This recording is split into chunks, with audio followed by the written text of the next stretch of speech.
25वां अध्याय प्राचीन बरही को पुरंजन कथा द्वारा नारद जी का तत्व उपदेश। मैत्रेय जी बोले, हे विदुर, प्रचेताओं को भगवान शिव इस प्रकार रुद्रगीत का उपदेश देकर उनके देखते देखते वहीं अंतर्ध्यान हो गए। अनंतर वे सभी प्रचेता जल के अंदर जाकर 10,000 वर्षों तक इस स्तोत्र का जप करते हुए घोर तप करने लगे। इधर प्राचीन बरही को कर्म कांड में अत्यंत आसक्त देखकर नारद जी को उस पर दया आ गई। वे उसे ज्ञान का उपदेश देने के लिए उसके समीप गई और समझाते हुए बोले, राजन, तुम किस कर्म से आत्मा का श्रेय प्राप्त करना चाहते हो? जो कुछ कर्म तुम कर रहे हो, इससे न दुख की निवृत्ति हो सकती है और न सुख की प्राप्ति ही। ऐसा कर्म करने से क्या लाभ? प्राचीन बरही ने कहा, भगवान, कर्म करते करते तो मेरी बुद्धि विक्षिप्त सी हो गई है। श्रेय का मार्ग क्या है, इसका मुझे कुछ भी ज्ञान नहीं। आप कृपया कर मुझे उत्तम ज्ञान का उपदेश करें। नारद जी ने कहा, राजन, यज्ञ में तुमने जिन पशुओं का वध किया है उन्हें आकाश में देखो, वे तुम्हें मारने की प्रतीक्षा कर रहे हैं।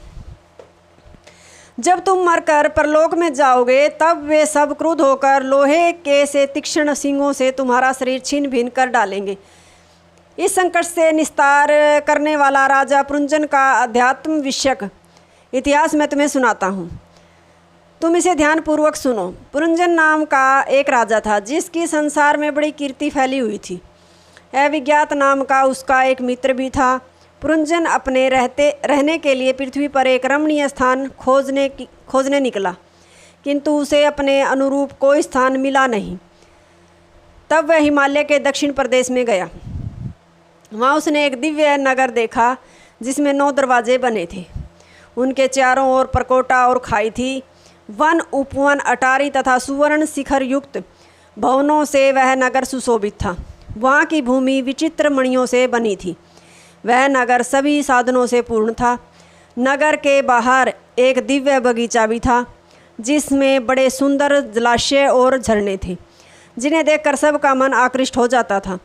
इस दृश्यावली से मुग्ध होकर वह वहाँ बगीचे की सैर करने लगा। उसी समय एक अति सुंदर युवती 10 भृत्य एवं अपनी सखियों के साथ घूमती हुई उधर से आ निकली। उसके दांत, नासिका और कपोल अत्यंत मनोहर थे। उभरे हुए अपने छोटे छोटे स्तनों को वह अपनी साड़ी से ढकती जाती थी। 5 सिर वाला एक सर्प उसकी रक्षा कर रहा था।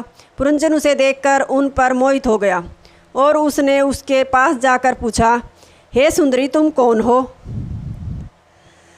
किसकी कन्या हो? कहाँ से आई हो? यहाँ क्या करना चाहती हो? तुम्हारे साथ में ये कौन है? तुम लक्ष्मी हो अथवा सरस्वती हो? तुम्हारा सौंदर्य बड़ा ही आकर्षक है। तुम मेरे साथ विवाह कर इसी पुरी में रहो। तुम्हें देखकर मैं काम से अत्यंत व्याकुल हो गया हूँ। तुम मेरी रक्षा करो और थोड़ा सा घूंघट खोलकर ढकी हुई अपनी मुखश्री मुझे दिखा दो। नारद जी बोले, हे राजन, पुरंजन की ऐसी प्रार्थना सुनकर हंसती हुई तरुणी बोली, हे राजन, मैं अपना नाम और गोत्र नहीं जानती। मुझे इस पुरी के बनाने वाले का भी ज्ञान नहीं है। ये सखा और सखियाँ मेरे साथ हैं। जब मैं सो जाती हूँ तो यह सर्प ही इस पुरी की रक्षा करता है। तुमको मेरे नाम और गोत्र से क्या प्रयोजन? तुम यहाँ आ गए, यही बहुत है। तुम्हारी विशाल बाहु और वक्षस्थल देखकर किस स्त्री का चित्त तुम पर आसक्त न होगा। मैं 100 वर्ष तक इन नाना प्रकार के भोगों से तुमको प्रसन्न करती रहूँगी। इस वार्तालाप के अनंतर वे दोनों एक दूसरे के कंधे पर हाथ रखकर पुरी के अंदर चले गए। वहाँ दोनों ने परस्पर खूब विहार किया। वे थकावट दूर करने के लिए जलाशय में प्रवेश कर कभी जल क्रीड़ा भी किया करते थे। उस पुरी के ऊपरी भाग में 7 दरवाजे थे। 5 दरवाजे पूर्व दिशा में और एक दक्षिण में और एक उत्तर में था। 2 दरवाजे पुरी के पश्चिम भाग में थे। पुरंजन नाना प्रकार के विषयों का भोग उन्हीं दरवाज़ों से जाकर किया करता था।